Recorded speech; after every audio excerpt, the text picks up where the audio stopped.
Hello everyone, welcome back to my channel. Thank you for showing your love, your support, and thank you for subscribing to everyone who subscribe every day you watch this video. And I hope I'm giving value to whatever you're watching and you're getting value. You're getting value in what you're watching.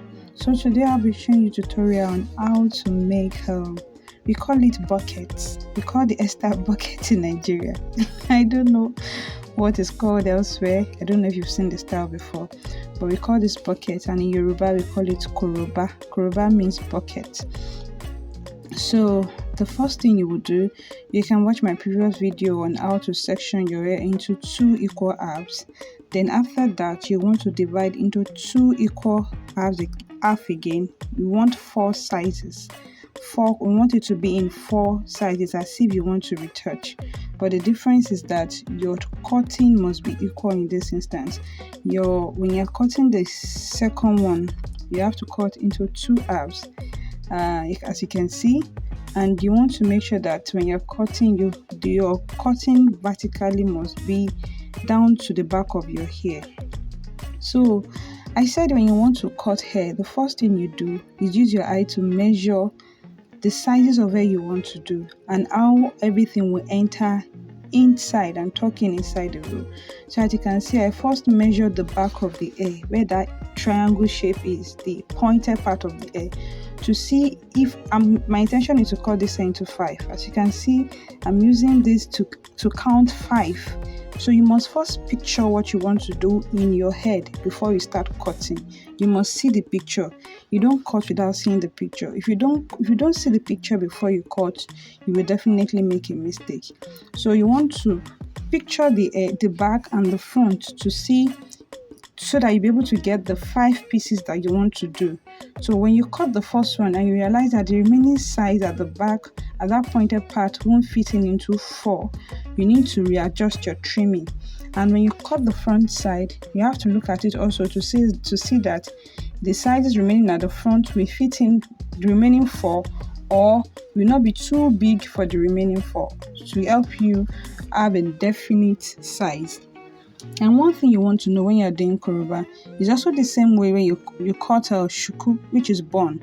You want to make sure you get a triangle shape. I don't know if this is called an isosceles triangle, but you must be able to get a triangle shape. This will help you to let you know that your cutting is right. You must get a triangle shape like this you are looking at here. So don't mind the way this hair, the outcome of this hair is looking on the mannequin. You know, mannequin ventilation is different from the real scalp.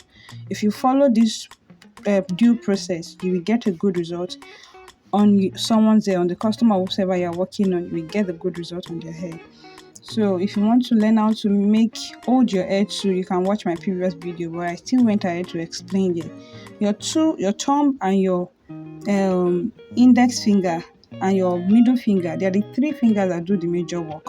You want to pick with your 2 fingers, then you pass it to your thumb and your middle finger. Just watch. Let me allow you to watch this so I'll not distract you.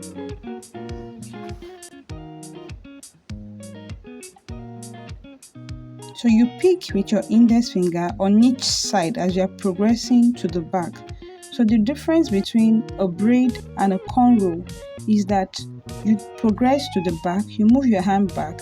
So as you are picking the hair, you are drawing on each side. You are picking on each side. You are not lifting your hand to just braid like a single braid. You can see that this index finger is picking hair on the side as it's progressing towards the back.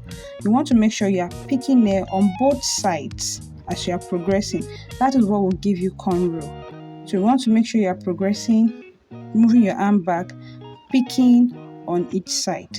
I will allow you to watch again. I will drop any comments if there is a need for that.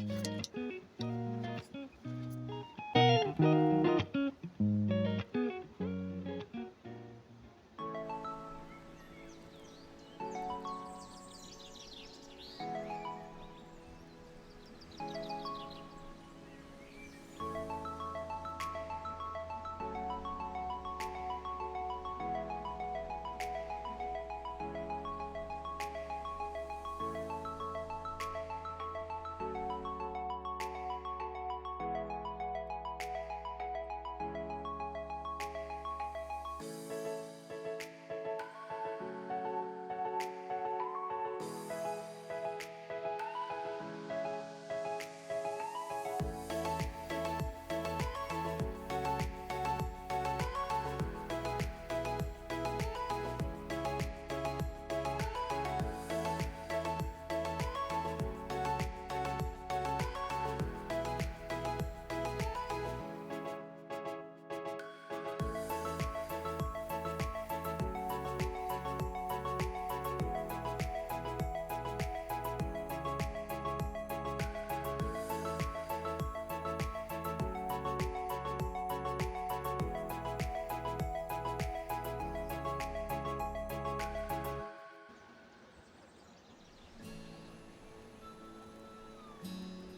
As you can see the way this index finger is pulling the hair on each side.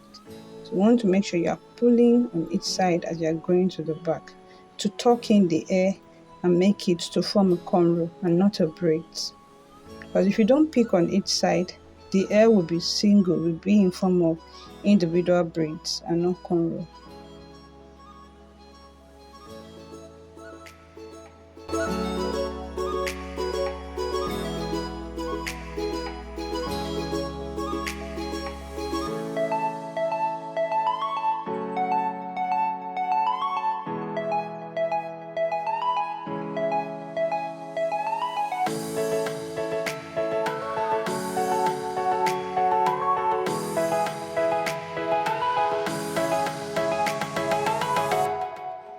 Do remember to like, share and subscribe if by any chance you're getting value from my video. It really goes a long way.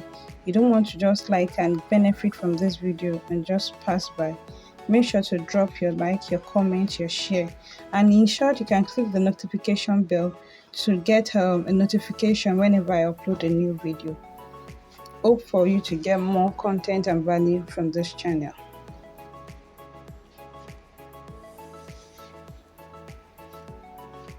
So this is the outcome.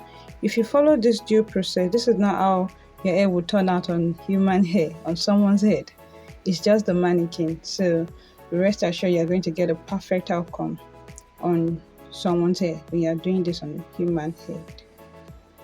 So now before you cut the second one, you look as well. So you can already use your eyes to measure how many am I cutting now. You know it is 4 remaining, so you want to cut the third one that will have space for the remaining the second one, so that you have space for the remaining 3 hair to tuck in.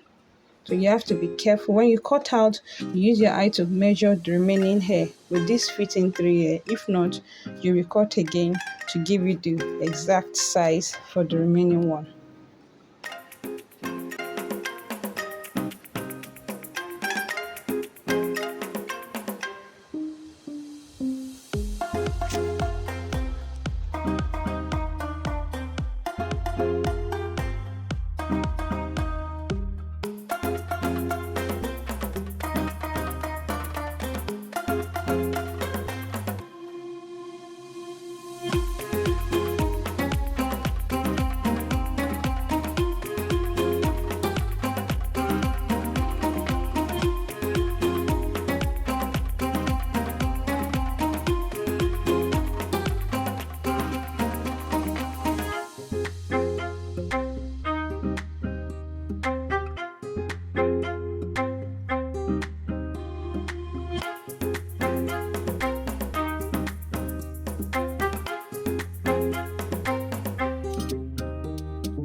So here is another thing you want to learn when you're making your hair. You don't want to pull hair from the back of your hair to the front like this. It's going to be painful, and by the time you get to the end, there won't be hair for you to braid on. So you want to pick at where you are, at the point you are. You want to pick there, and you want to be picking the hair gradually, step by step. You don't want to pull too much of hair from the back to the front. It's going to be painful. It can cause breakage as well, and it will even make the hair not to be neat. So you want to pick the hair at the point where you are. I hope you get that part or that explanation.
Now we can see that at the end of the video, all the 5 hair tucking into that triangle shape, that V shape.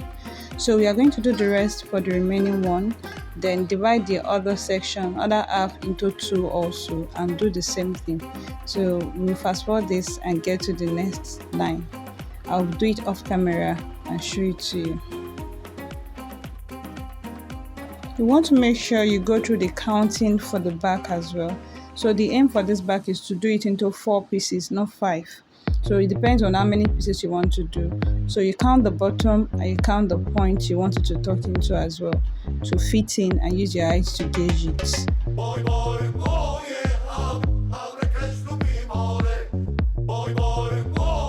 Oh, a quick one. If you tend to do a bun, we call it shuku in Nigeria, a bun. It's the same way you cut this bucket hairstyle. You just want to weave it up instead.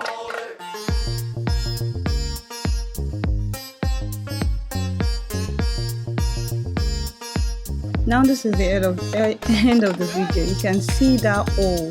That is the aim. I think this is why this is called bucket. So that's the aim. You want everything to tuck in and give you a round shape at the end of the braids or the end of the cornrow. Hope you enjoy and you benefit from this video. Like, share and subscribe. Bye for now. Thanks for always coming back and watching. Love you.